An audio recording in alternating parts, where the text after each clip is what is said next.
Okay तो चलिए हम बात कर रहे थे वर्ड प्रॉब्लम क्वेश्चंस की। ऑलरेडी लास्ट वीडियो में मैंने आप लोगों को वर्ड प्रॉब्लम से रिलेटेड कई क्वेश्चन जो है वो करवाए थे और अब हम इसी चीज को कंटिन्यू करते हैं। देखिए इसमें हमसे क्या कहा जाता है, ये एज वाला क्वेश्चन है, काफी ज्यादा इंपॉर्टेंट है। ठीक है, कहा जाता है 5 years ago a man was 7 times as old as his son and while 5 years hence the man will be 3 times as old as his son, then find their present ages। तो सबसे पहले जो फाइंड आउट करना होगा वो चीज आप late कर लीजिएगा। ठीक है, और क्योंकि यहाँ पे फादर है और सन है, राइट, यहाँ पे एक मैन और सन दे रखा है तो एक बार फादर और सन है, तो मैन और सन की जो ना एज को हम एक्स और वाई लेट कर लेंगे प्रेजेंट एज को, तो बोल देंगे let the present age of man कितना है आपके पास एक्स ईयर्स, कितना है आपके पास एक्स ईयर्स। सिमिलरली मैन की जगह कौन आ जाएगा आपके पास सन, और वो कितना हो जाएगा आपके पास वाई ईयर्स। क्लियर है? ठीक है, अब यहाँ पे कुछ क्वेश्चंस बोला है 5 years ago मींस 5 साल पहले की बात करी जा रही है, तो प्रेजेंट एज में से पहले आप 5 years क्या कर दो, लेस कर दो, दोनों में ध्यान रहे।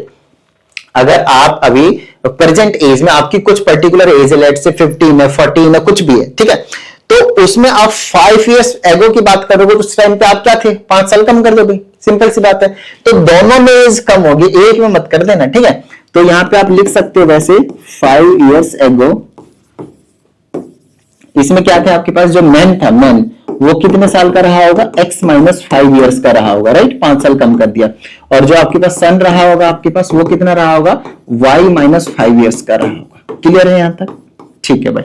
अब इन्होंने बोला है कंडीशन की जो मैन 5 साल पहले की बात कर रहा है उस टाइम पे जो मैन की एज क्या है, ये x माइनस 5, वो क्या था आपके पास 7 टाइम्स था, किसके, सन के, y माइनस 5।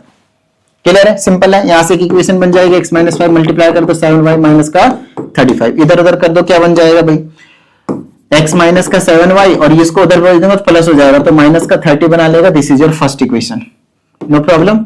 चलो सेकंड इक्वेशन बनाने की ओर बढ़ जाते हैं। अब इसमें हमसे कहा जाता है while 5 years hence, 5 year hence means अब से 5 साल बाद की बात कर रहे हैं हम, ठीक है ना। हेंस बोल दे, आफ्टर बोल दे, लेटर बोल दे, ये बाद के लिए होता है।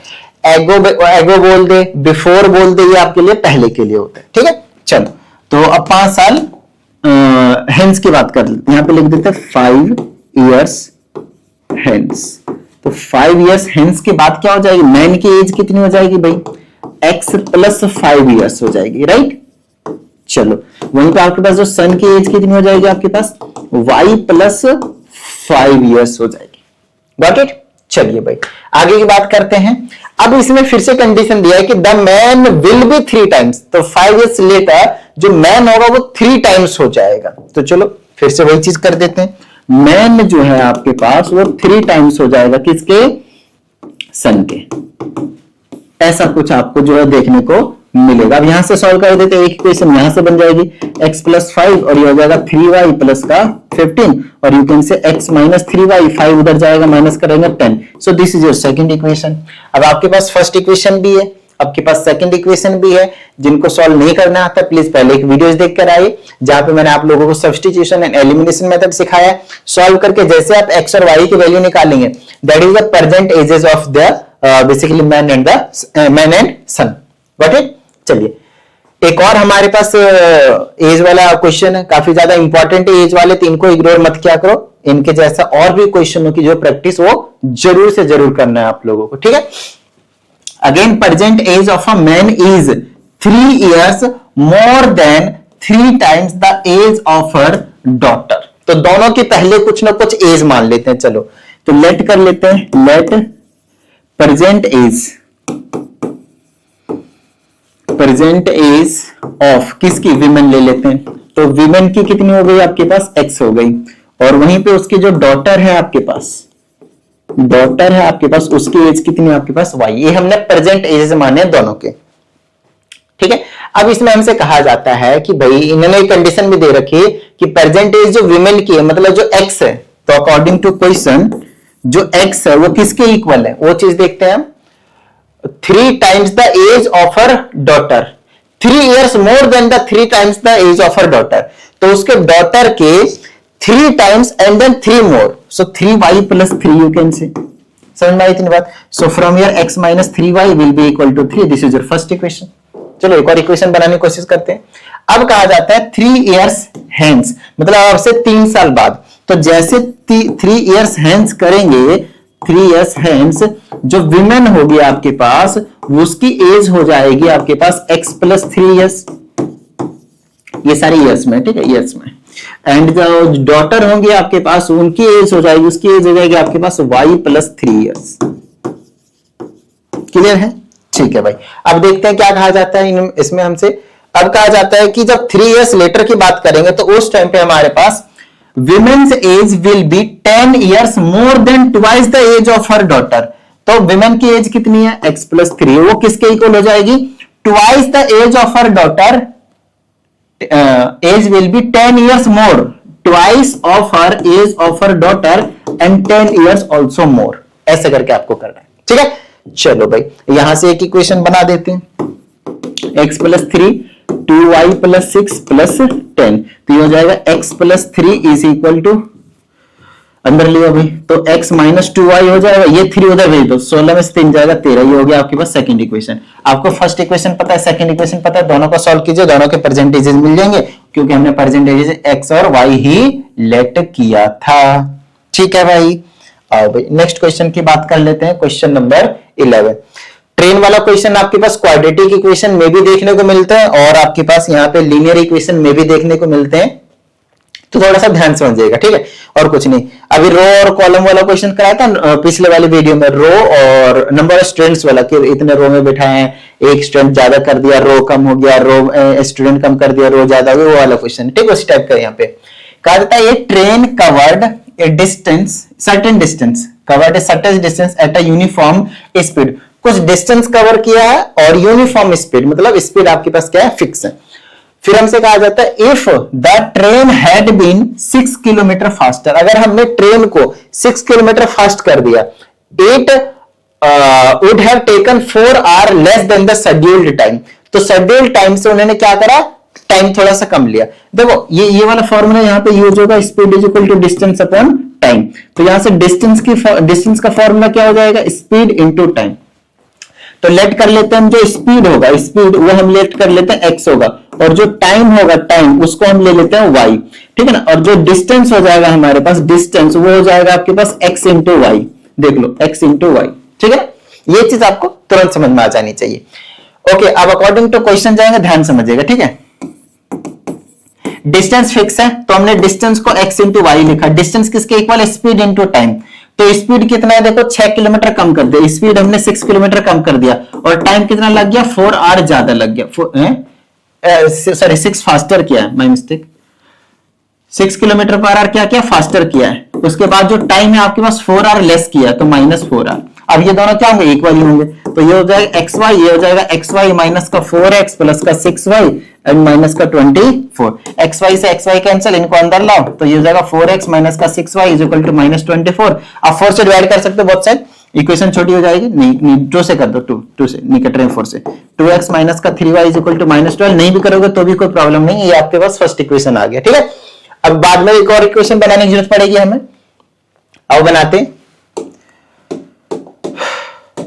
इसमें हमसे कहा जाता है if train had been slower by 6 kilometre per hour it would have taken 6 hour more. तो आपके पास फिर से डिस्टेंस वही रहेगा, distance equal to speed. Speed क्या कर दिया? 6 किलोमीटर पर आवर स्लोअर, तो x माइनस 6. टाइम कितना लग रहा है? y प्लस 6, मतलब टाइम पहले से 6 किलोमीटर ज्यादा, 6 आवर ज्यादा. Find the length of the journey. Length of the journey का मतलब है डिस्टेंस निकालना है, स्पीड इंटू टाइम. तो x इंटू वाई. तो एक बार हमें x और y तो पता चल गया. यहां से सेकंड इक्वेशन तैयार करो पहले, तो x से मल्टीप्लाई करो दोनों को, ये हो जाएगा कुछ इस तरीके से, और इसे इसको करेंगे तो -6y माइनस 36. x से ये कैंसिल हो गया, और इसको इधर लिया तो 6x माइनस का 6y इज इक्वल टू 36 हो गया. 6 से बहुत साइड डिवाइड कर दो तो आपके पास कुछ इस तरह के नजारे दिखेंगे. आपके पास सेकंड इक्वेशन, आपको पता है फर्स्ट इक्वेशन, आपको पता है सेकंड इक्वेशन. सॉल्व कीजिए, x y की वैल्यू मिल गई. जैसे आपको x और y की वैल्यू मिल गई, बस आपको कुछ नहीं करना, मल्टीप्लाई करो, आपके पास डिस्टेंस तैयार है. क्लियर है यहां तक? चलो नेक्स्ट क्वेश्चन पे आते हैं. ये भी अच्छा क्वेश्चन, बिल्कुल ऐसा ही क्वेश्चन है जैसा अभी हमने आपको यहां पे कराया है. ये जो भी पीछे वाला क्वेश्चन करा ना, वैसे क्वेश्चन आपके पास ये है. कहा जाता है if the length and breadth of room are increased by 1 meter each, its area is increased by 21 meter square. Very easy question, बिल्कुल सेम पीछे वाला क्वेश्चन है। देखो लेट कर लेंगे, लेंथ जो है लेंथ वो हो जाएगा आपके पास x मीटर, जो आपके पास ब्रेड्थ हो जाएगी आपके पास इसकी ब्रेड्थ वो आपके पास हो जाएगी y मीटर। देन एरिया का फॉर्मूला क्या होता है रूम का, रेक्टेंगुलर बेस आपके पास, ठीक है। तो एरिया की बात कर रहे हैं x into y metre square, इतना मीटर स्क्वायर आपके पास एरिया हो जाएगा, लेंथ इंटू ब्रेड्थ, राइट। अब इसमें हमसे कहा जाता है कि अगर हमने लेंथ को 1 से इंक्रीज किया, ठीक है, और ब्रेड्थ को भी 1 से इंक्रीज किया, दोनों को 1 1 से इंक्रीज किया, तो एरिया 21 से इंक्रीज हो जाएगा। पहले एरिया कितना था x इंटू वाई, अब उसमें 21 को ऐड कर दो और कुछ नहीं, सिंपल। x से दोनों को मल्टीप्लाई करो, क्या हो जाएगा ये x into y plus x, फिर y से करेंगे, ये 1 से करेंगे तो y प्लस का 1 हो जाएगा, और इक्वल टू में आपके पास एक्स वाई प्लस का 21 है। एक्स वाई से एक्स वाई कैंसिल हो गया तो x plus y is equal to 1 उधर भेज दो तो कितना बन जाएगा 21। This is your first equation, very simple. अब दूसरा वाला इक्वेशन बनाने की कोशिश करते हैं। अब की बार बोला है if the length is increased by 1 meter and the breadth is decreased by 1 meter then the area is decreased by 5 meter square। तो सेम टाइप का चीज है भाई, सेम ही चीज है बेसिकली।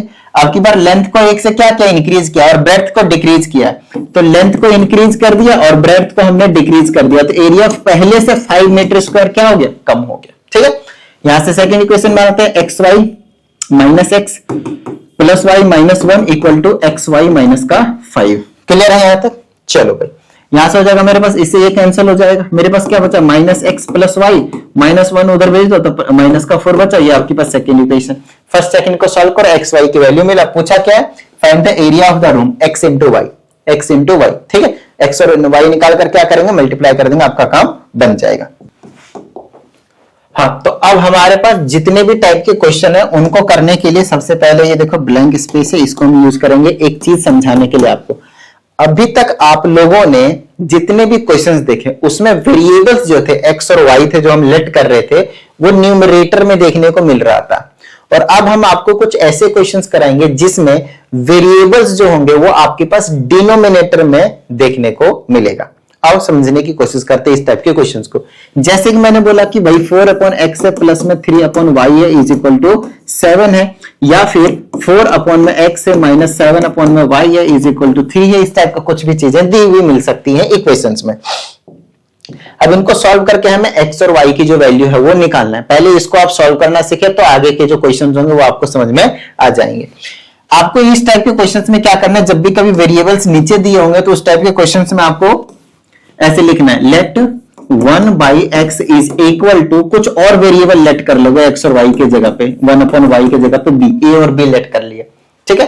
फिर ये जो बन जाएगा, देखो इसको आप कैसे लिख सकते हैं पता है, 4 × 1/x, एक ही बात है, देखो है ना 4/x, तो 4 इंटू में 1/x को क्या लिया, a लिया, उसी तरीके से इसको लिखूंगा तो क्या बन जाएगा 3 इंटू 1/y, तो वो b हो जाएगा और इक्वल टू में 7। वैसे फिर इसको कैसे लिख सकता हूं मैं, 4a और माइनस का 7b इज इक्वल टू 3। ये हमारे पास फर्स्ट इक्वेशन, ये हमारे पास सेकंड इक्वेशन अब जाकर बना है। जब भी कभी वेरिएबल्स आपके पास डिनोमिनेटर में गिवन होंगे तो पहले आपको इस तरह का काम करना पड़ेगा, उसके बाद हम इसको a और b के टर्म्स में ले आए।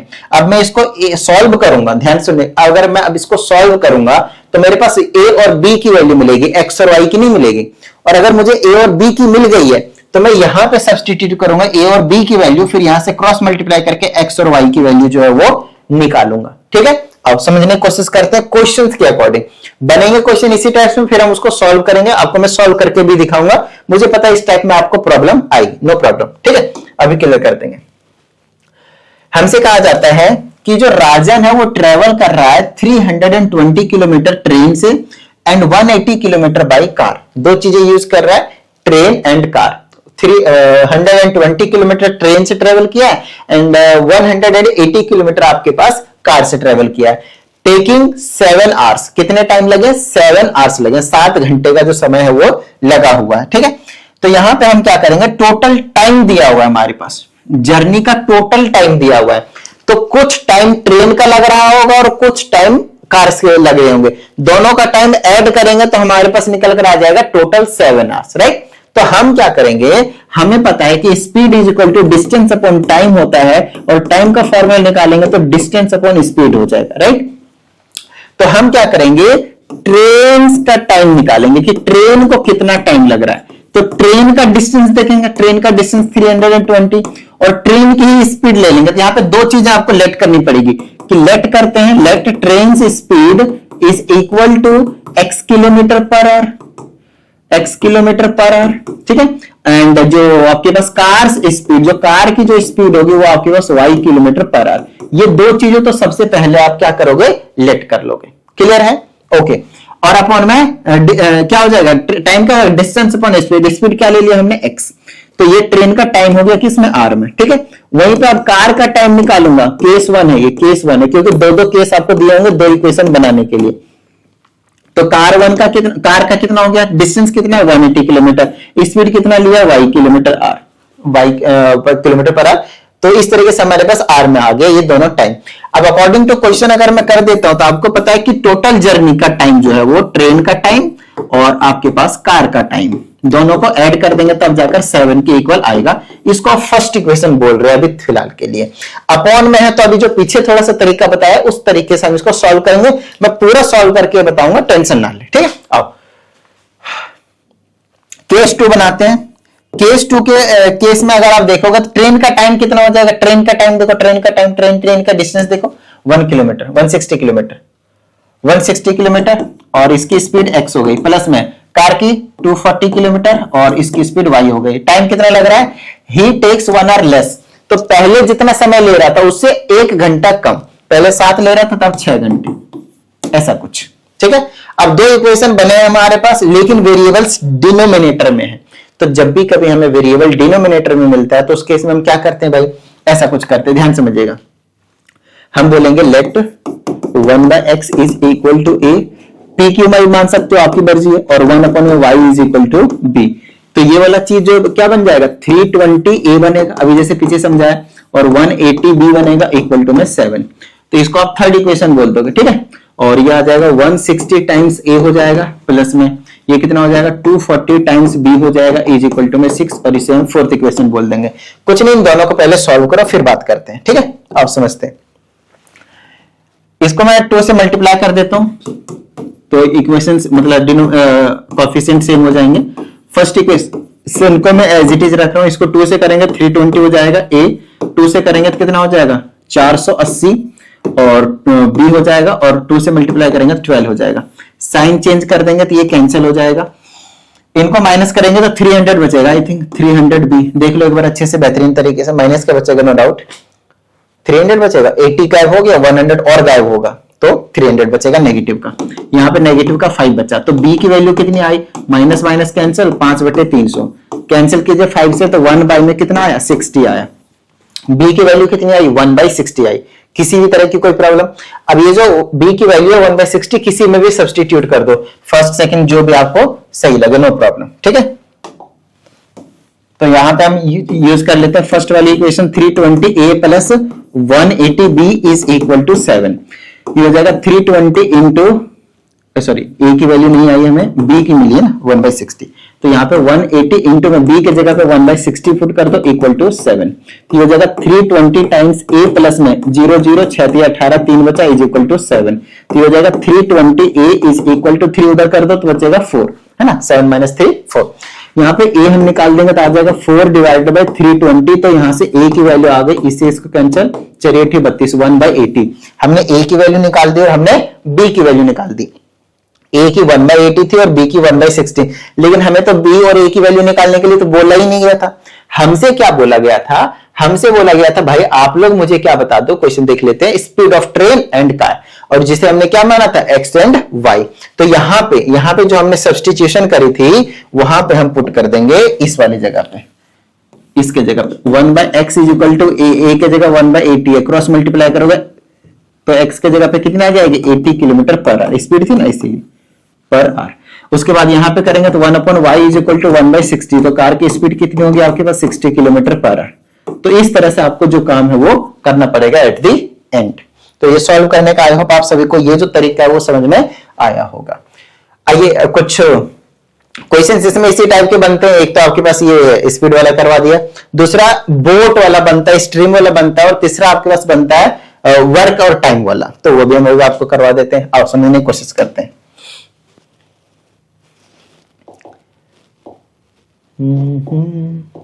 ओके, इसमें कहा जाता है ए सेलर। सेलर के जगह आपको बोट भी दिया जा सकता है, बोट के जगह आपको कुछ और भी, मतलब पानी में चलने वाली कुछ भी चीज कही जा सकती है। पर्सन स्विम कर रहा है वो भी कही जा सकती है, ठीक है ना। तो सिर्फ आपको समझना है कि सेलर के जगह पर कुछ भी दिया जा सकता है। Goes 8 kilometre down stream in 40 minutes. सबसे पहले अपस्ट्रीम एंड डाउन स्ट्रीम को हम समझने की कोशिश करते हैं, ठीक है। सबसे पहले समझो कि ये ठहरा हुआ पानी है। क्या है ये? ठहरा हुआ पानी है। क्लियर है? ठहरा हुआ पानी का मतलब क्या है? इसमें जो भी पानी है वो स्टिल है, मतलब रुका हुआ है, बह नहीं रहा, नॉट फ्लोइंग, ठीक है। ओके, तो इस केस में अगर कोई पर्सन या फिर सेलर यहां से जाता है 10 की स्पीड में, 10 किलोमीटर पर आवर की स्पीड में, तो स्पीड तो 10 किलोमीटर पर आवर ही रहेगी, इसमें कोई चेंज आएगा क्या? बताओ मुझे। बिल्कुल नहीं आएगी। क्लियर है यहां तक? ठीक है, मेरे बात ध्यान सुनिएगा, अब मैं चेंजेस कर रहा हूं। अब मैं मान रहा हूं ये जो सेलर है, सेलर की स्पीड हमने क्या ले ली? सेलर की स्पीड ले ली हमने 10 किलोमीटर प्रति घंटा, 10 किलोमीटर पर आवर ले लिया, ठीक है। ओके, अब मैं क्या कर रहा हूं, ये जो करंट है, करंट मतलब स्ट्रीम, करंट मतलब क्या है? स्ट्रीम, करंट भी बोलते हैं इसको, ठीक है, स्ट्रीम। वाटर कितने स्पीड से फ्लो कर रहा है उसको मैं मान लेता हूं 2 किलोमीटर पर आवर से। उसको मैं क्या मान लेता हूं? 2 किलोमीटर पर आवर। वाटर इस वाली डायरेक्शन में फ्लो कर रहा है और इसी ही डायरेक्शन में जो सेलर है वो भी आपके पास क्या कर रहा है? सेल कर रहा है, जा रहा है। समझ रहे मेरी बात को? तो आप मुझे बता सकते हो कि जिस डायरेक्शन में नदी बह रही है, मान लो पानी है, नदी है, रिवर है, जिस डायरेक्शन में बह रही है, हम भी उसी डायरेक्शन में 10 की स्पीड से जा रहे हैं, तो क्या हम एक्चुअल में 10 की ही स्पीड से जा रहे हैं? नहीं, हम अपनी स्पीड तो है ही है, साथ में जो वाटर की स्पीड है वो भी होती है, तो ऐड हो जाती है, मतलब। और इसी चीज को हम बोलते हैं डाउन स्ट्रीम।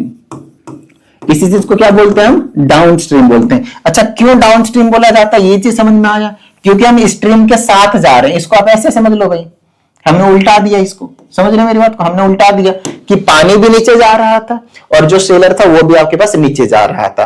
तो इस केस में जो स्पीड होती है हमारी बढ़ जाती है। कभी आपने नोटिस किया होगा, मैं एक बार इधर उत्तराखंड हरिद्वार गया था, तो गंगा जी में डुबकी लगा दिया, तो पानी का फ्लो तो बहुत तेज था, तो जब मैं पानी के साथ तैर रहा था बड़ी स्पीड से जा रहा था। लेकिन जब मैं पानी के अगेंस्ट जा रहा हूं, पानी इधर से फ्लो कर रही है, मैं इधर से जाने की कोशिश कर रहा हूं, तो बहुत ज्यादा समय लग रहा है, मुझे टाइम लग रहा है। क्यों?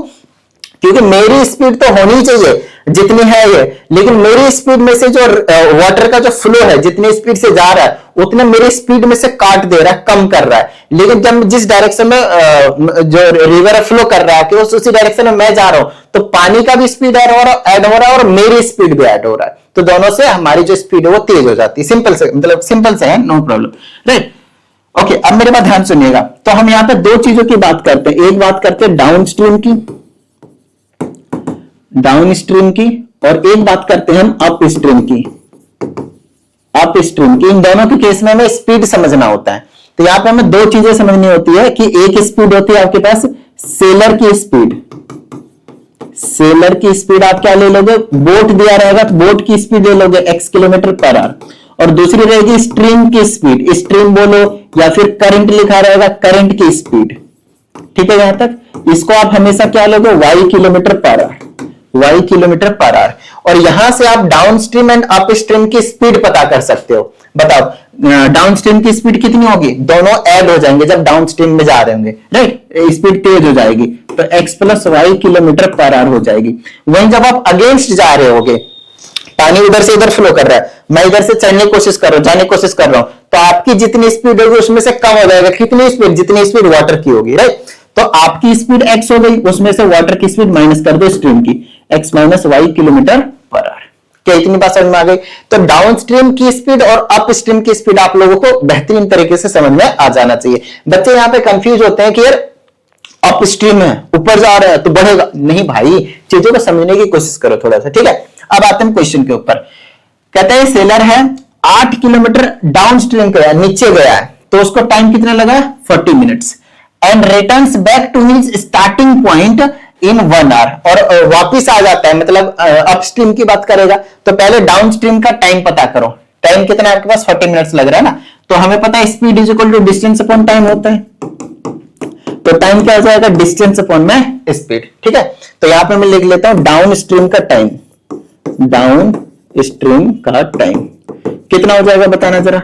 डिस्टेंस अपॉन स्पीड, डिस्टेंस कितना है 8 किलोमीटर और स्पीड कितना है डाउन स्ट्रीम का x प्लस वाई, ये कितना आर में ले लेता हूं मैं, कितना ले लेता हूं मैं आर में ले लेता हूं, ठीक है ओके। और कितना दे रखा है 40 मिनट्स, तो डाउन स्ट्रीम का टाइम हमने इतना निकाला और इन्होंने 40 मिनट्स दे रखा है, तो ये हो जाएगा 8 बाई x प्लस वाई, और ये किसके 40 मिनट्स के, मतलब ये आर में लिया तो उसको भी 40 को 60 से डिवाइड कर दो, ये भी आर में हो जाएगा, ठीक है। अब काटापीटी कर दो, यहां से फर्स्ट इक्वेशन तैयार है आपके पास, तो ये हो जाएगा 8 upon x plus y is equal to 2/3। चलो ये हो जाएगा 2x plus 2y cross multiply कर देना 24, या फिर आप 2 से कैंसिल कर सकते थे इसको पहले, इसे इसको आप काट सकते, अरे भाई काटना है हटाना नहीं है, 2 जा 4 x plus y is equal to 12 हो गया, क्रॉस मल्टीप्लाई करके इसको 4 से काट सकते थे, ये आपका फर्स्ट इक्वेशन निकला। अब ऐसे क्या करेंगे हम सेकंड इक्वेशन निकाल लेंगे, ऐसे क्या करेंगे हम सेकंड इक्वेशन निकालेंगे, सेकंड कंडीशन के अकॉर्डिंग देखते हैं क्या दिया हुआ है। कहते हैं returns back to the starting point in 1 hour, और वापस आ जाते हैं, मतलब अप स्ट्रीम का टाइम, अप स्ट्रीम का टाइम इन्होंने दे रखा है, हम अपनी तरफ से निकालेंगे वेरिएबल का टर्म्स में, क्रॉस मल्टीप्लाई करेंगे काम मिल जाएगा, ठीक है। तो ये हो जाएगा अप स्ट्रीम का टाइम, अप स्ट्रीम का टाइम कितना हो जाएगा मेरे पास, सेम डिस्टेंस जाएगा जितना नीचे गया था स्टार्टिंग पॉइंट का डिस्टेंस सेम रहेगा, अपॉन में speed, distance upon speed is time, speed कितना होता है अप स्ट्रीम का x माइनस वाई भी बताया, और टाइम आपकी बार 1 आवर लग रहा है दोनों आर के रिस्पेक्ट में, तो x minus y is equal to कितना हो गया 8, ये second equation, very easy equation आप नोटिस कर सकते हैं, ये पहला हो गया, ये सेकंड हो गया।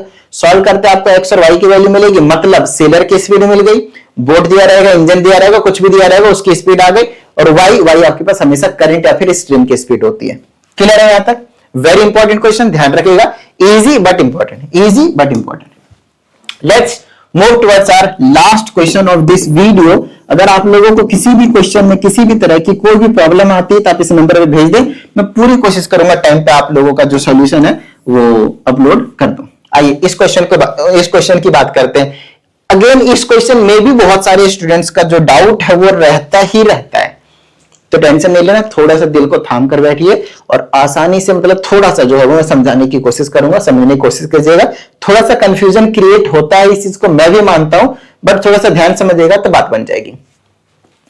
कहा जाता है 4 men एंड 4 boys, मैन के जगह मैन और यहाँ पे वुमेन भी दिया हुआ मिल सकता है, तो कोई भी 2 पर्सन हो सकते हैं।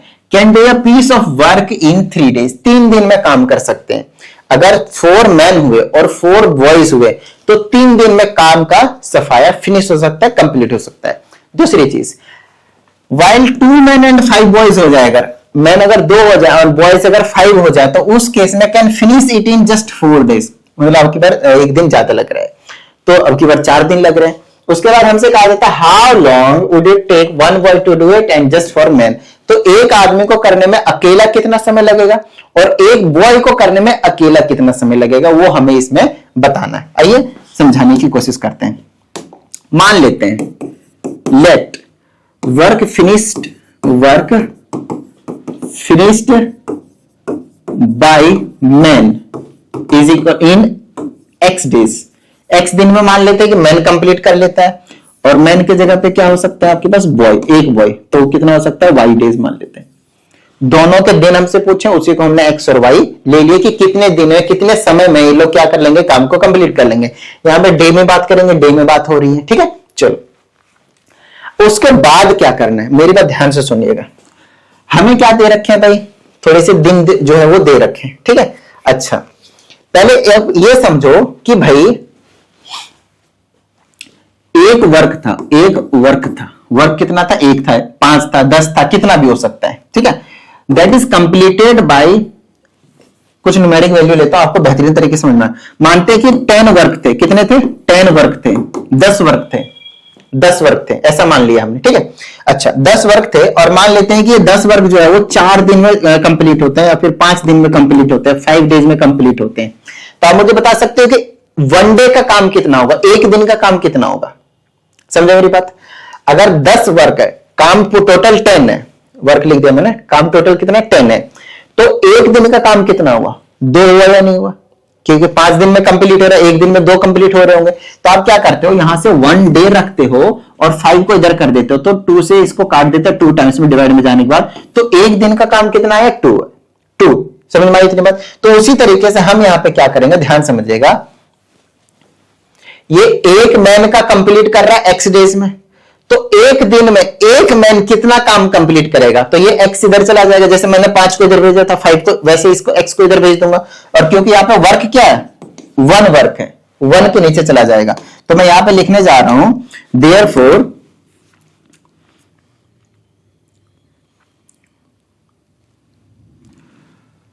Work finished by 1 man, work done लिख देता, नॉट फिनिश्ड, वर्क, अरे भाई, work done by 1 man in 1 days. ये चीज समझना है। वो कितना हो जाएगा आपके पास, 1/x हो गया। अब यहीं पे बच्चे परेशान कि ये 1/x आया कैसे, अभी तो समझा मैंने आपको, ध्यान समझो। वर्क कितना था, 1 था, कितने दिन में कर रहे थे, x दिन में, तो x से इधर डिवाइड करेंगे तो एक दिन का काम आ गया, एक दिन का काम आ गया। और ये एक ही मैन कर रहा था तो वही 1 मैन लिखा है मैंने, कुछ अलग तो लिखा नहीं। उसी तरीके से यहां पे सब जगह क्या हो जाएगा, 1 बॉय हो जाएगा इन 1 डे हो जाएगा। कितना हो जाएगा, x/y, इतना काम हो रहा है। क्लियर है? एक दिन में इतना काम हो रहा है, तो 4 दिन में 4 मैन, एक दिन एक आदमी, ध्यान रहे, ये क्या है, 1 डे 1 मैन, 1 डे 1 मैन। तो यहां पे हम इसको ऐसे लिखेंगे according to question, 1 days 1 man, ये 1 मैन का काम है, तो ये कितने का काम हो जाएगा, 4 मैन का, तो 4 इंटू 1/x। ठीक है, ये 1/y बॉय का काम है, तो 4 बॉयज का कितना काम हो जाएगा, 4 इंटू 1/y। तो टोटल काम कितना होगा, देखो इन्होंने कितने दिन में कंप्लीट किया, 3 डेज में। हम किसकी बात कर रहे हैं, 1 डे की बात कर रहे हैं, ये 3 डेज की नहीं, तो हम उसको भी 1 डे में लेंगे। तो 1 डे का काम कितना हो जाएगा, 1/3। 1 डेज के अकॉर्डिंग अगर हम इसको निकालते हैं तो 1/3 हो जाएगा। कैसे, ध्यान समझो भाई, 3 डेज में पूरा काम कंप्लीट हो रहा है, एक काम हो रहा है, तो एक दिन का काम कितना होगा बताना जरा, 1/3 होगा।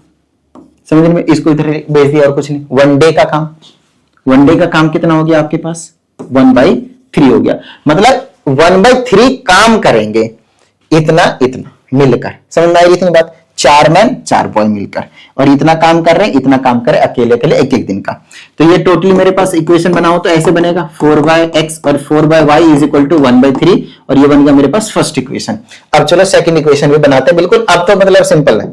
अब की बार कितना है भाई, 2 मैन है, तो 2 इंटू 1/x प्लस 5 बॉय है, 5 इंटू 1/y, और कितने दिन में, 4 डेज में। तो ये काम कितने का हो जाएगा एक दिन का, 1/4। ठीक है, तो ये हो गया मेरे पास 2/x plus 5/y is equal to 1/4, और ये क्या आ गया मेरे पास, सेकंड इक्वेशन। अब मैं फर्स्ट और सेकंड को कैसे सॉल्व करूंगा, 1/x को a लेकर और 1/y को b लेकर, ऐसे ही तो सॉल्व करने के लिए सिखाया था ना। फिर वहां से हम x और a और b की निकलेगी, फिर यहाँ पे 1/x को जहां a लिया था वहां पे हम a की वैल्यू पुट करेंगे, b की वैल्यू पुट करेंगे, फिर हमें x और y की वैल्यू मिलेगी, और वो चीज आपसे पूछी गई थी। तो इतना थोड़ा सा जो है आपको लेंथी जो है वो करना पड़ेगा। ये वाला क्वेश्चन, ये जो अभी मैंने आपको ए और बी लेकर सॉल्व करवाया था ना, वही काम आपको यहाँ पे करना है। ठीक है, तो सॉल्व करवा दिया मैंने ऑलरेडी, आप लोगों को सभी चीजें बता दी है। फिर भी कुछ प्रॉब्लम आती है तो दिए गए नंबर पे आप कनेक्ट हो सकते हैं, आपकी समस्या को बहुत ही जल्दी जो है वो बुझा दी जाएगी। ठीक है, जो भी समस्या होगी उसको खत्म कर दिया जाएगा। उम्मीद करते हैं आज के सेशन में सभी चीजें आप लोगों को क्लियर हो गए होंगे, और अगर ऐसा है तो प्रैक्टिस जरूर कर लीजिएगा इसी टाइप के और भी क्वेश्चनों की। मिलते हैं अगले सेशन में। जय हिंद।